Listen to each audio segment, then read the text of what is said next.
All right, everyone. How are we doing today? Doing all right? Oh, it is Monday. Monday has the unfortunate reputation for being the end of most people's fun.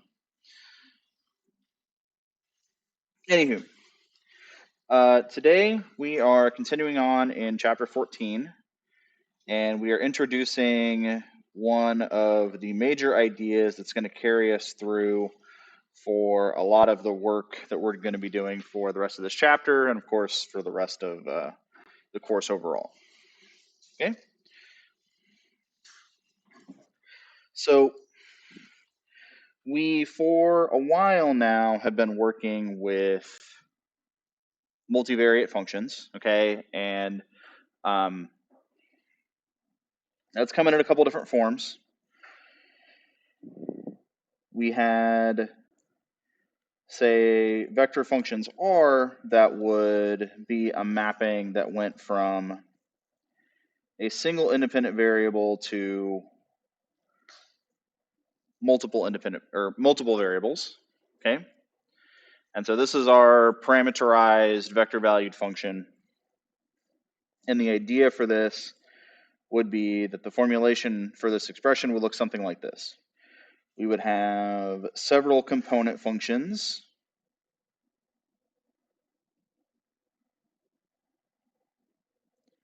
up to some letter. It doesn't really matter how many of these we have exactly, but we would have a list of them, right?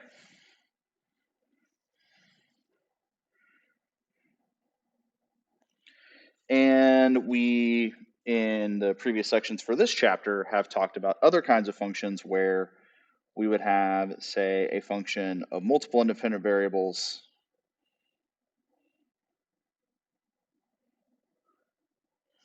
mapping to a single dependent variable. And so for this situation, we would have something that looks like this. I'll use subscripts for the indices here.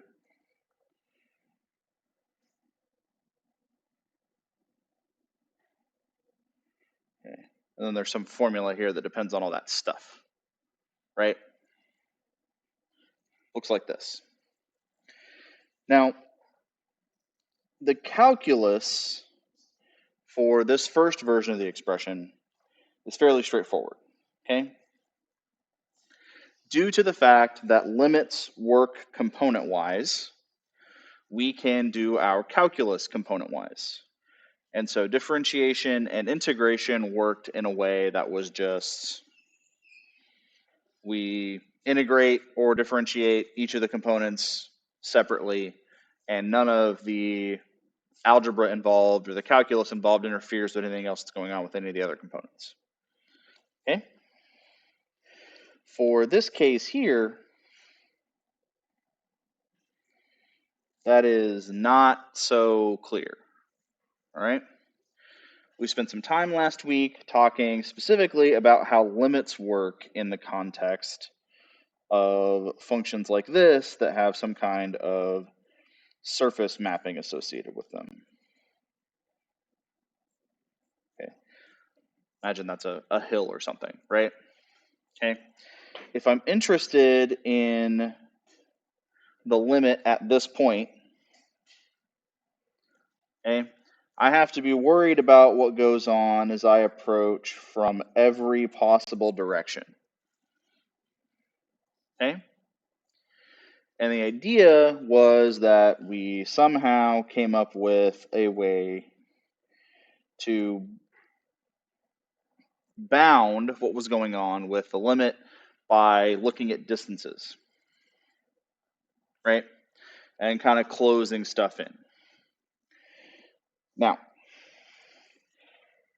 we want to be able to talk about how to do calculus in a situation under these kind of stranger conditions, all right? Where we have to be worried about the different kinds of paths that are available and what things make sense and all of that, okay? Now, we're going to have this conversation kind of in two parts, all right? What I want to focus on today, because there's a lot of new stuff to talk about, is the basic setup, okay, and the notation that we're going to be using and the mechanics of working with that notation so that all of that's set up well, okay? Then when we have a little bit more time and as we go through, maybe I'll bring up these points as we tackle a couple different other sections, is talking about why the particular way that we are going to deal with this otherwise complex issue is okay, all right? Because we're going to be dealing with it in a way that whittles it down to a very small number of paths that we're interested in, okay? And we need a justification for why it is okay to only care about finitely many paths in a situation where we know that there are infinitely many options. Does that make sense? Okay. I can come in on parabolas and swirls and from every possible linear direction or every possible parabolic direction or anything like that. Okay. But we're going to end up with a list of things that seems sensible. Okay. But we have to justify eventually why that's okay. Because we know that just limits, if I'm looking at limits on lines, that's not enough. Because I can come in on different directions that aren't lines and sometimes get weird answers. So I'm on purpose setting aside that extra complexity.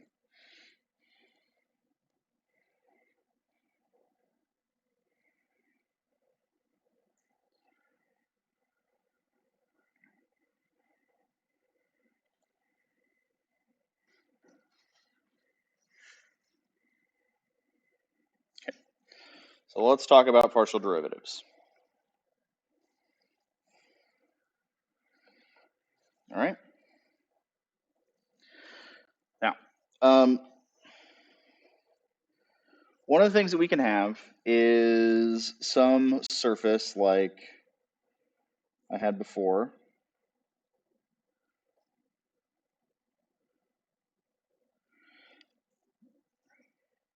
Okay. And we imagine that there's some features to the surface, right? If I want to know what's going on at a particular point on this kind of wavy sheet that we have here, okay?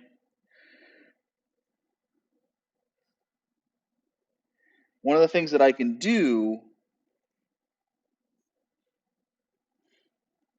and this is hard to see from this perspective, I'll try to draw the other angle.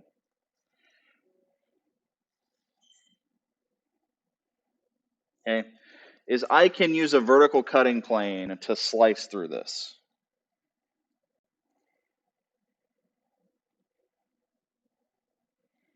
Okay, so that I would get the line that is made by intersecting the surface with this plane.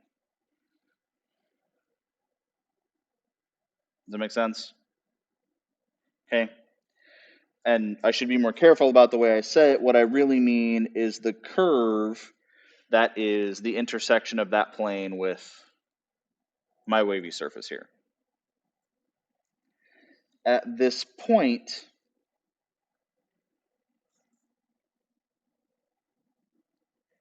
there is a tangent line.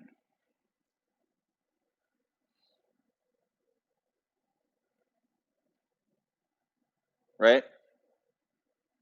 Okay. Now, if I happened to have selected this plane so that it was parallel with the x-axis, okay, so it's parallel to the YZ plane, right? Then what that would do is it would tell me what would happen to my surface if I only cared about what was going on in the x direction.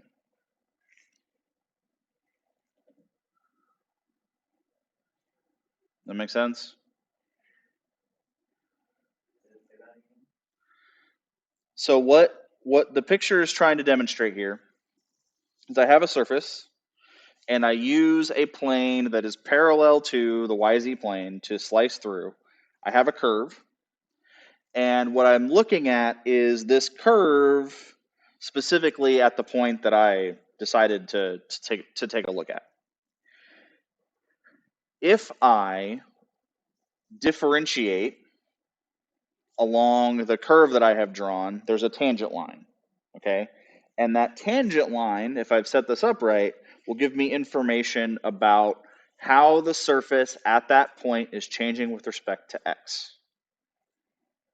Okay, so what is the slope of the tangent line in the x direction? And the way that I set it up to be able to talk about the idea of a tangent line is by using this intersecting plane.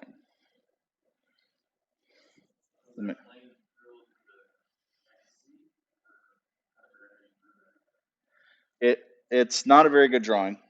It is in the plane. Okay, so the normal direction to the plane is positive y, and the plane lies in the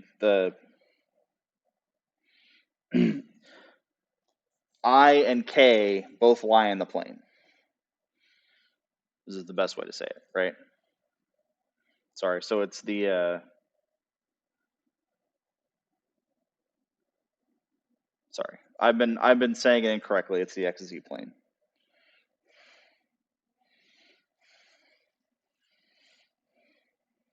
Okay.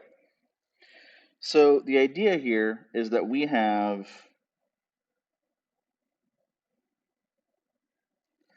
some function that for now we'll say f of xy equals z. Okay. And that is supposed to be related to this wavy line surface thing. Okay. What I want to do is investigate what's going on if I do the kind of thing that I would try to do if I were attempting to compute the slope of the tangent line in the x direction. Okay? We're familiar with the definition of the limit for 1D stuff.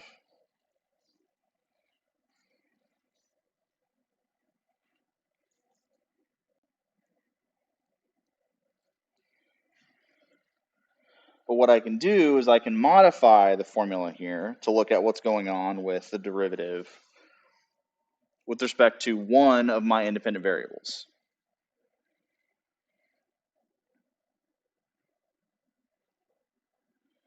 Okay? The notation that we are going to use for this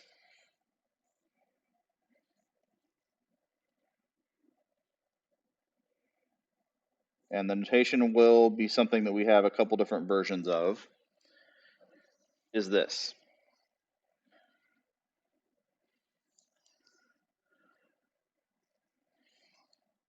All right?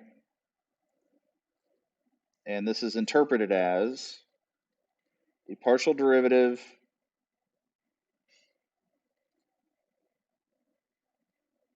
with respect to x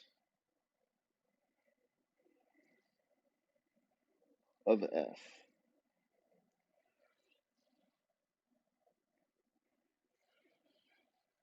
Okay? So, one of the things that I have avoided generally in this class up to this point is using subscripts. Okay? The reason is because subscripts are the easiest notation to use when we're talking about partial derivatives. Okay? And as we'll see here in a second, there are several different partial derivative notations that are used. Okay?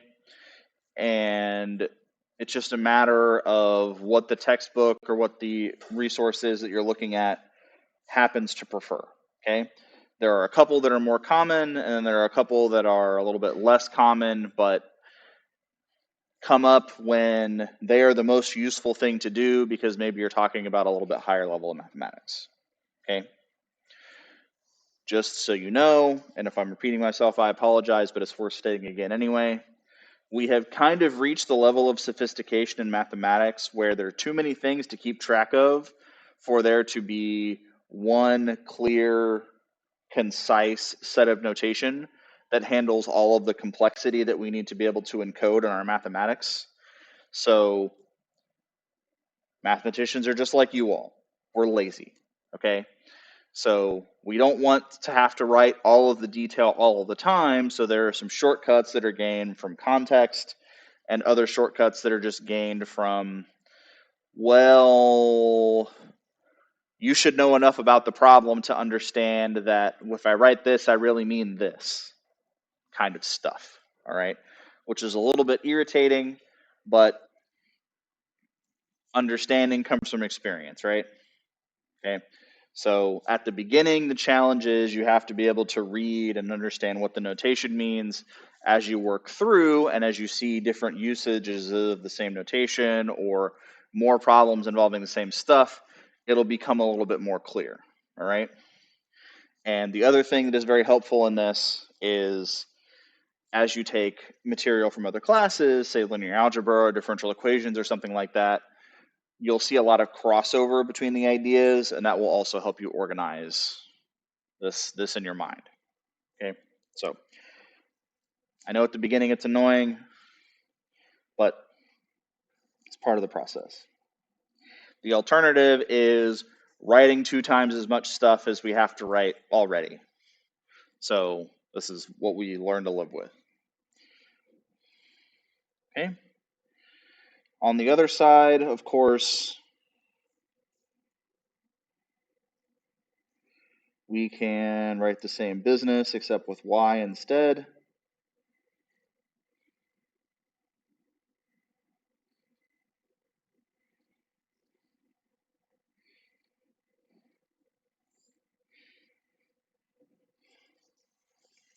And this is the partial derivative with respect to y.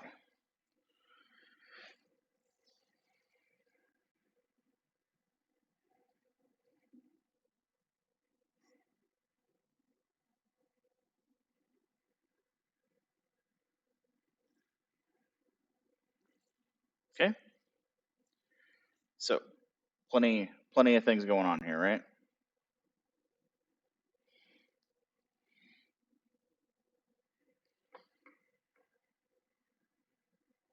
Check in with the chat. Yeah.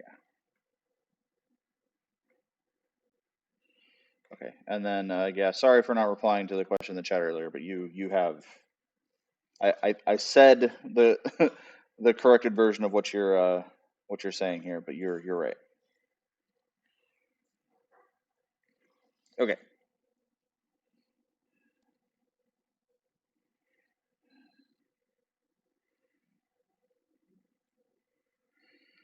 Now,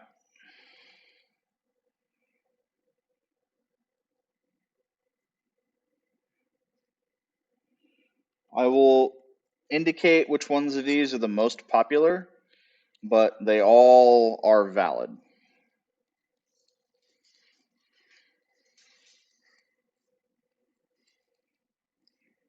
Okay. We start off with an expression where z is equal to f of xy. All right. And all of these are equivalent. This is the partial derivative of the partial derivative with respect to x of f.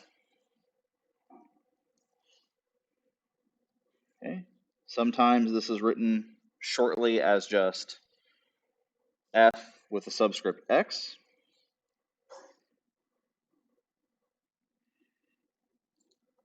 Write this bigger. If we're doing partial derivatives, we use this kind of loopy D symbol. It's not the regular English letter D. It is a different symbol if you see it in your textbook. It kind of looks like a backward 6. All right.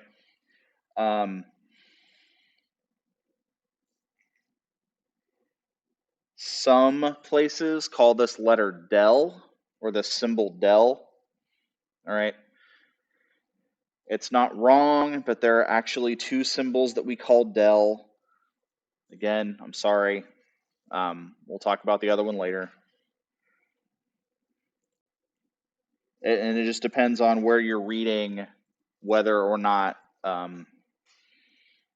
they call this one del or they call the other one del. But the name is not important. Okay, most people just say partial when they mean this symbol.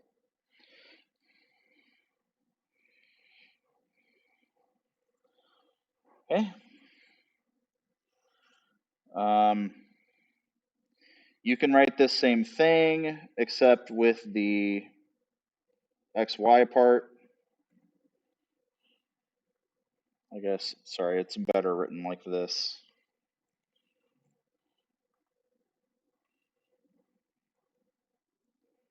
So this is the partial derivative with respect to x of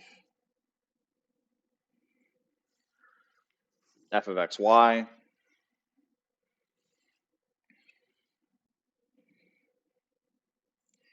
You can write partial z, partial x. And sometimes people will, instead of using the letters, will use numbers to indicate the partial derivative with respect to the first independent variable, is what the 1 means in the subscript here.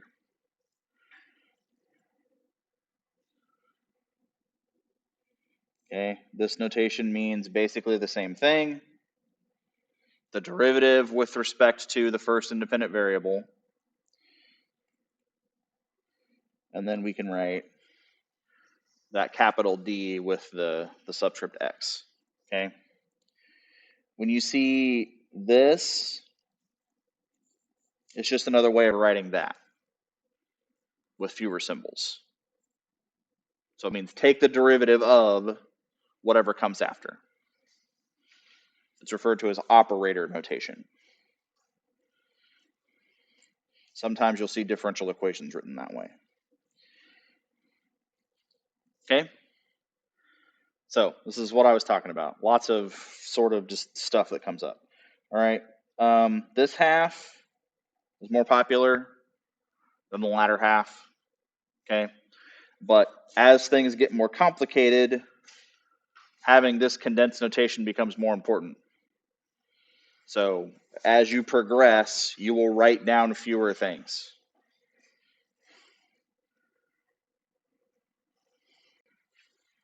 Okay. It's important. A couple things to keep in mind. Number one,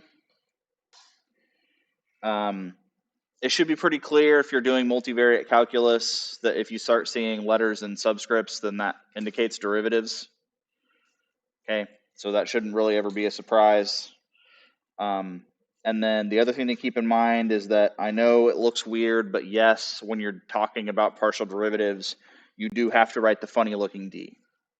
Okay, if you write an English D like you would if you were taking the derivative with respect to time, okay, that is telling the people who are reading what you're writing that there's only one independent variable.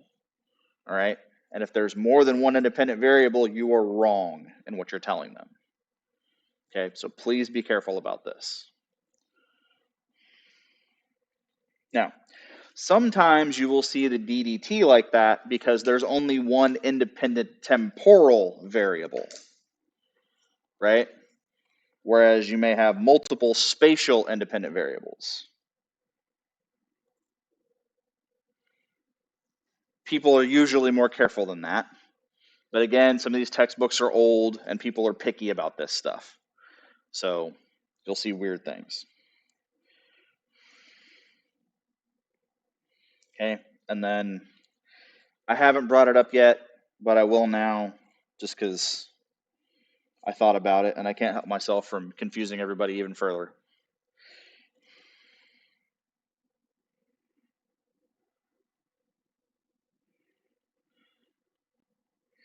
If you see a dot hovering above a symbol in an engineering textbook or something, it means take the derivative with respect to time.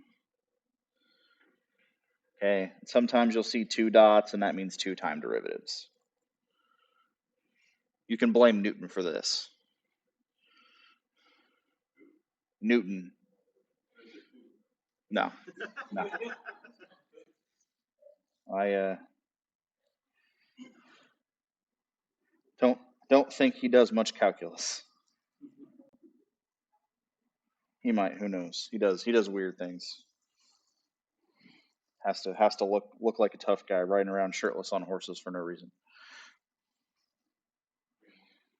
Yeah, I don't get it. Anyway, all right. So we have some weird notation. Um, let's do a couple of examples here for computations to get things started. Check in with the chat, so I have to switch screens a bunch of times for this.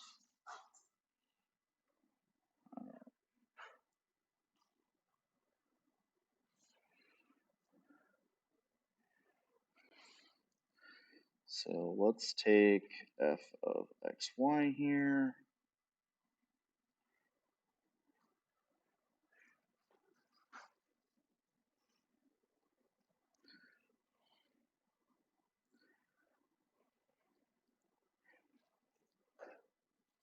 What we want to do is compute the first partial with respect to both independent variables.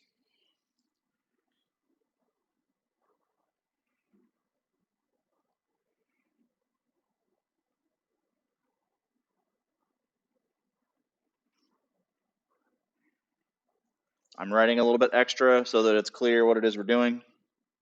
Okay. Now, we know from our definition prior that we are only differentiating with respect to one of the independent variables. Okay.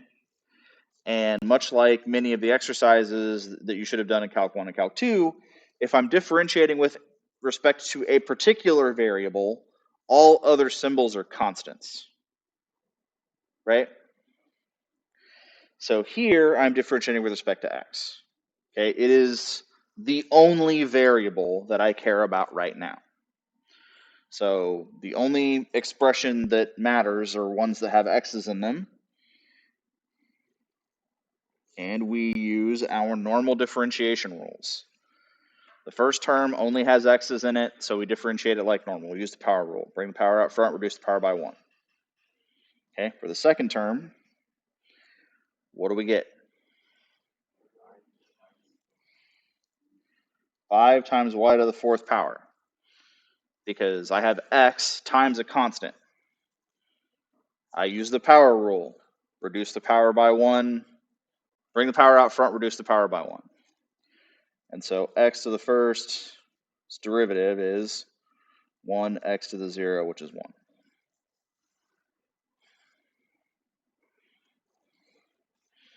And I hope someone wrote this for you at least once in your calculus classes, right?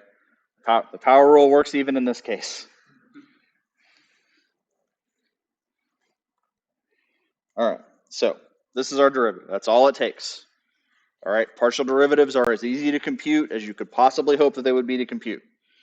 All right, it's just the derivative with respect to one of the variables. You know how to differentiate stuff.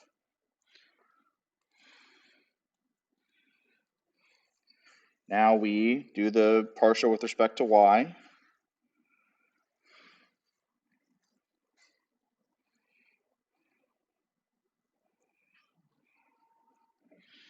So derivative, what's x to the 4th partial y? X to the 4th partial y is what?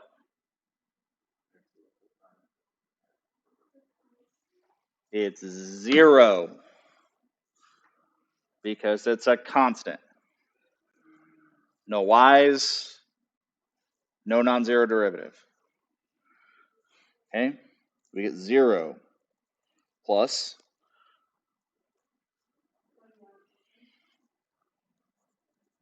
20xy cubed.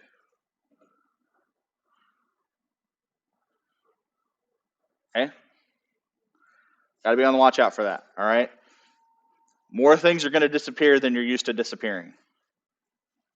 Okay, you're used to the stuff with letters in them sticking around. All right, a lot of stuff gets blown up, especially if you're differentiating polynomials.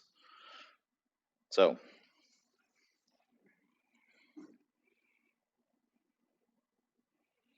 Okay.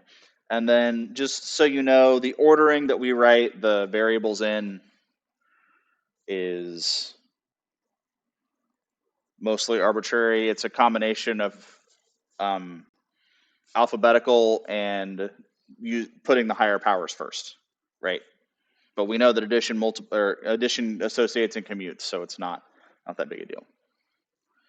All right. Was there a question? Okay.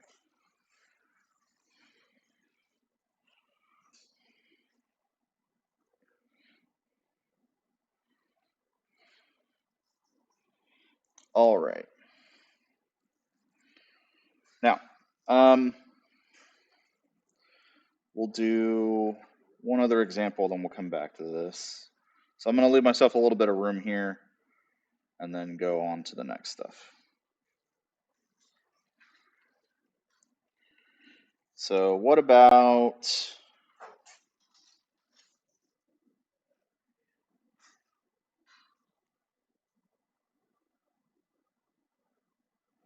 this? We have g of xy equals the natural log of the quantity x plus y squared.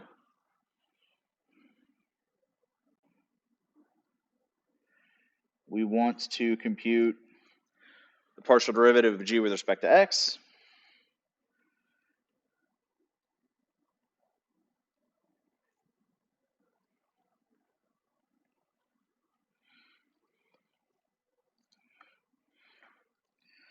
Once you get comfortable with this, you don't need to write necessarily this second step here. I'm just writing it so that it's very, very clear what we're computing. Okay, you could skip maybe this part if you didn't want to write it down that way, right? However, figure out the notation that works for you. Okay. Now, we're differentiating here with respect to x. What are we going to have to do to differentiate this expression? Chain rule, right? So what's the exterior function and what's the interior function?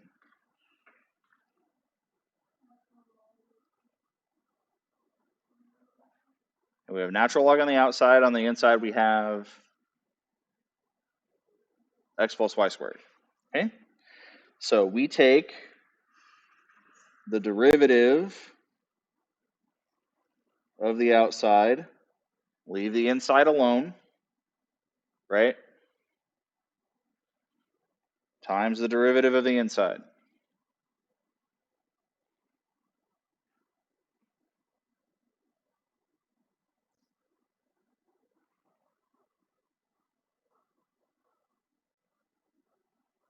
Do we agree?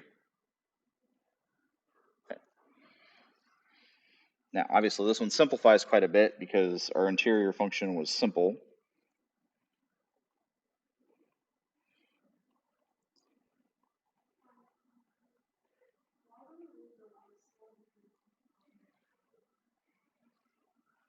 Sorry, what?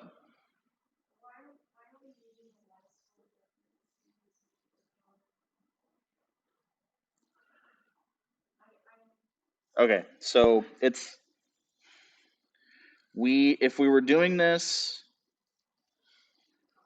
in one dimension and we had an expression that looked like this, the chain rule states that we take the derivative of the outside, leave the inside alone, and then multiply by the derivative of the inside, right? Okay, now what's going on here is I have, and this is hard to represent in a way that utilizes notation that we have because it's kind of new to us, right? But what I need to do is I need to differentiate the exterior function with respect to x, okay? And then I need to multiply by this function's derivative with respect to x. Okay, now this notation that I'm writing down here is not notation that you commonly see. I'm just trying to use it to be as explicit as possible. Okay, so we differentiate the natural log, and then we plug in the inside left alone. So the derivative of the natural log is 1 over x, or 1 over whatever the argument was. And the argument in this case was this. The derivative of the second term is 1, which is how we got here. Okay.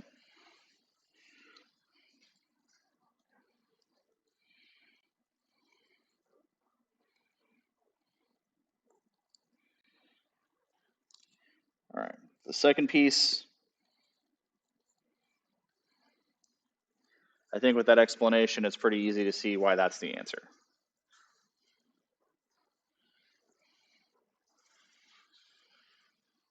Okay.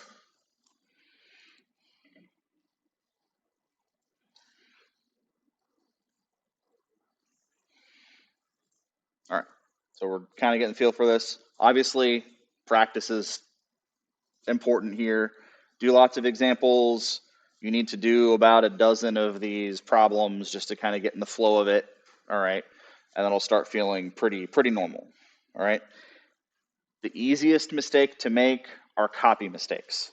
All right. You've made it through 2 semesters of calculus already. All right. You know how to differentiate stuff. And you know also how much easier differentiation is than integrating, right? There isn't anything that I can reasonably write down and show you that you wouldn't eventually be able to write down the derivative of. Okay? Integrals I could stump you without trying. All right? But for differentiation, it's just an algorithm, right? It's a process. There are rules.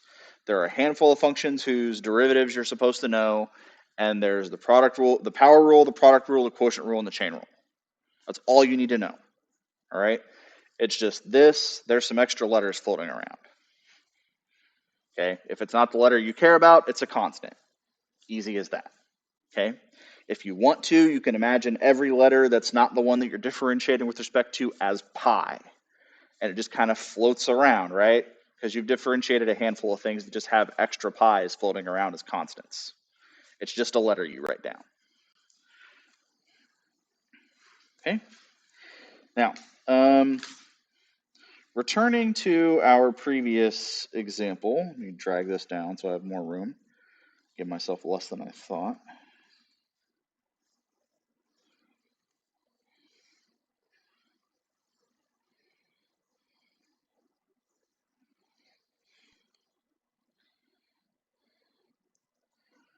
Okay, we have here for this function a couple of partial derivatives that we have computed. All right. Now, we've talked about first derivatives, and we know that when we talk about first derivatives, it's usually not terribly long before second derivatives show up. Okay, and we need to understand how that works. And the notation for this is a little bit strange, but it makes sense as you have more experience with mathematics. Okay. One of the things that we need to be aware of is the fact, of course, that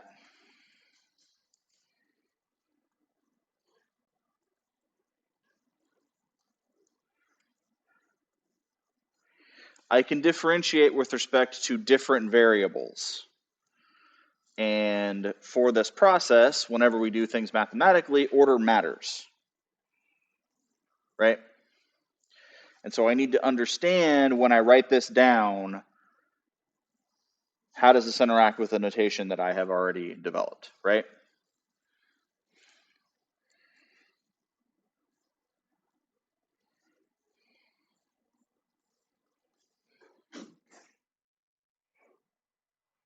Oh, don't break your stuff.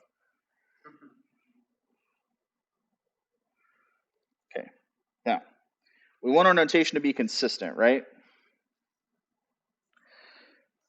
Partial f partial y is written as f subscript y in the condensed form.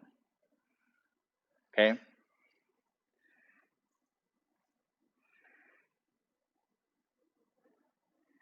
Now, a shorthand that I used not too long ago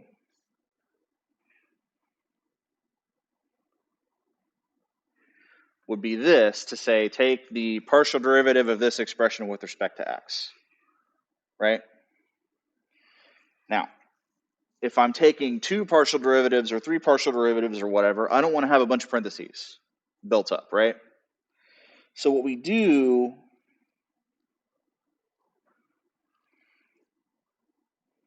is we'll write it like this and make sure that the subscripts are ordered. Okay? But the way that they're ordered is I take the partial derivative with respect to the first subscript first, and then the second. Okay, that's what this means. So it's partial y first, and then partial x.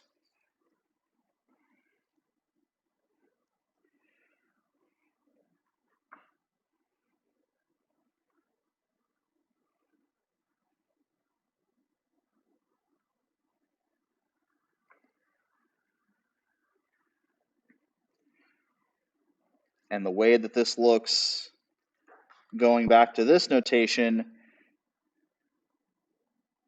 notice that the letter representations are backwards.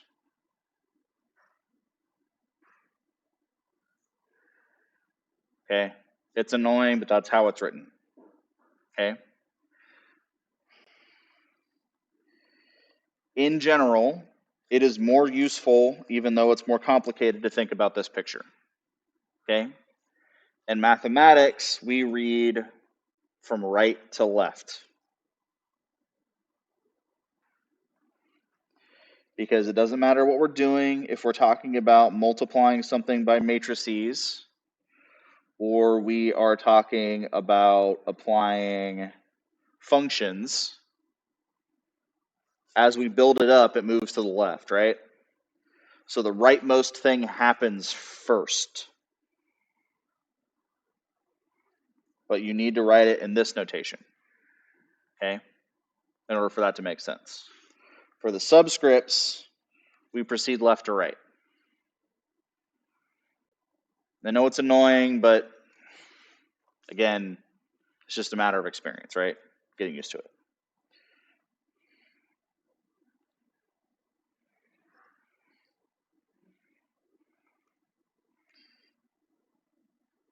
Okay. Another way that this notation, by the way, may come up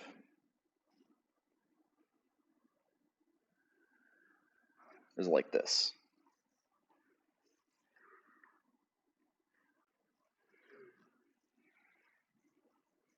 And obviously, it's meant to be just a shorter version of this.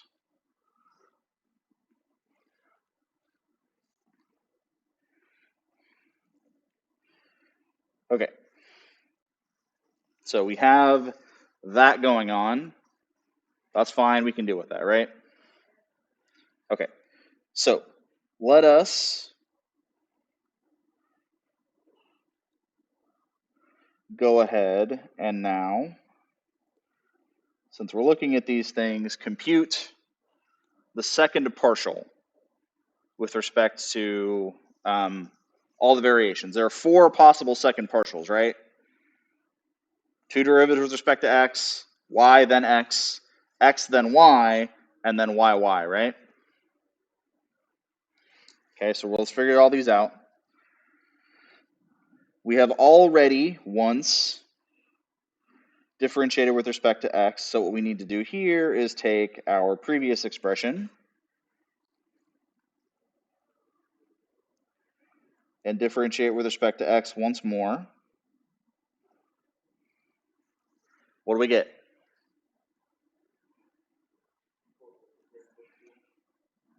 (12x squared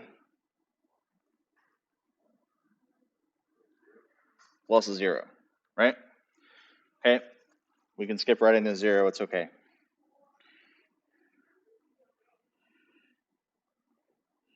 All right, now let's look at the next expression here. We want to take the derivative with respect to y twice.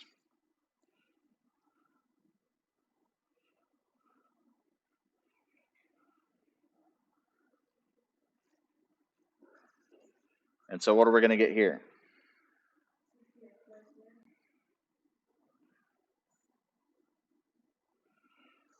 Okay, also pretty easy. just another power rule. Seems fine. Okay. And now what we want to do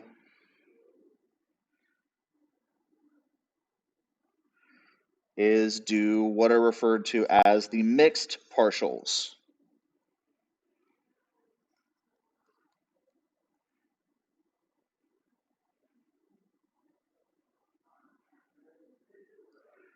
Okay, so what about this expression? What is the derivative of this with respect to y?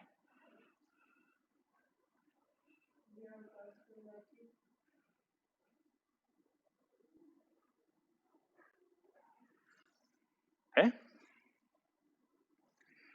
And then on the other side, we have the derivative of 20xy cubed with respect to x. And what do we get?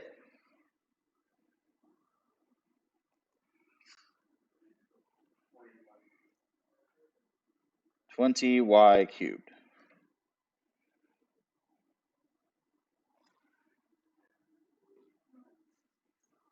What happened? They're the same. Well, that's odd. Seems a little bit too good to be true, right? Well, fortunately for you all,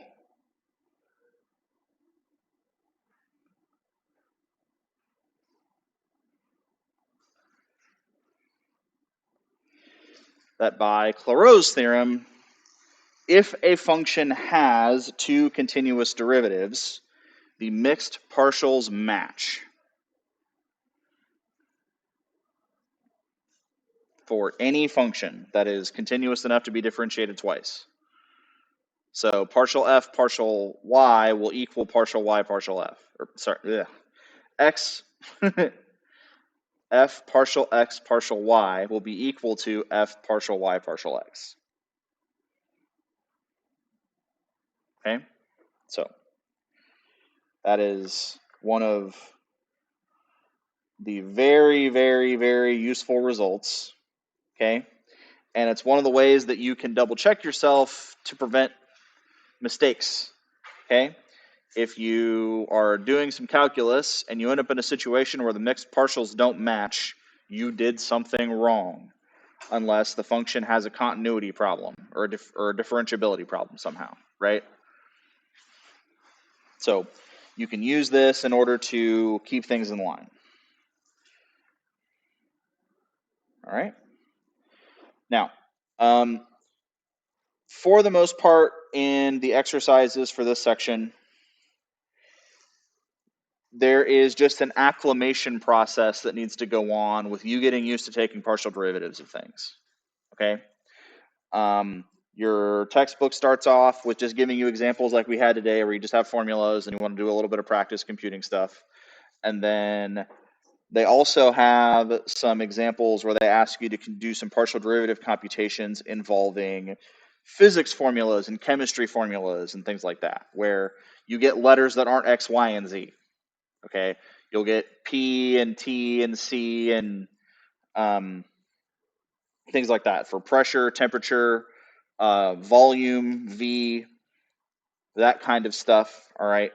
Do a couple of those problems to make sure that you're used to working with those expressions and interpreting equations.